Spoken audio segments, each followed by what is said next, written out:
আজ তোমাদের একটা অন্যরকম জিনিস দেখাবো। এই দেখো, এটা কি বলো তো? তাল গাছের শিকড়। তালের আটি থেকে নতুন করে শিকড় বেরিয়েছে, এটা হচ্ছে মূল শিকড়। এই দেখো তালের আটি, এই দেখো, এটা মাটির তলায় ঝুঁকে যাবে আর উপর থেকে গাছ বেরোবে।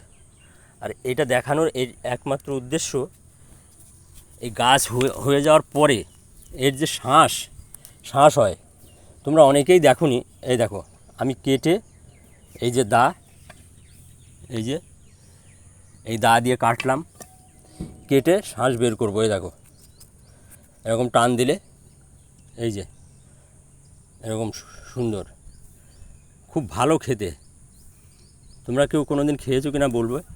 এই দেখো, সব এক এক করে বেরোচ্ছে। এই যে প্রথমে কেটে এইভাবে রাখা আছে, এই যে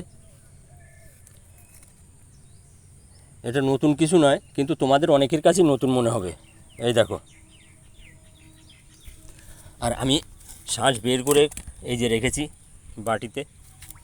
এই দেখো কেমন সুন্দর। এইটাই আমি তোমাদেরকে দেখানোর জন্য ভিডিওটা করলাম। দেখো, এর আগে আমি কিছু বাচ্চাকে জিজ্ঞেস করেছিলাম যে তোরা বিরিয়ানির কী খাস। আমাকে কি বলেছিল জানো? বলে 1900 সালের লোক বিরিয়ানির কি বুঝবে।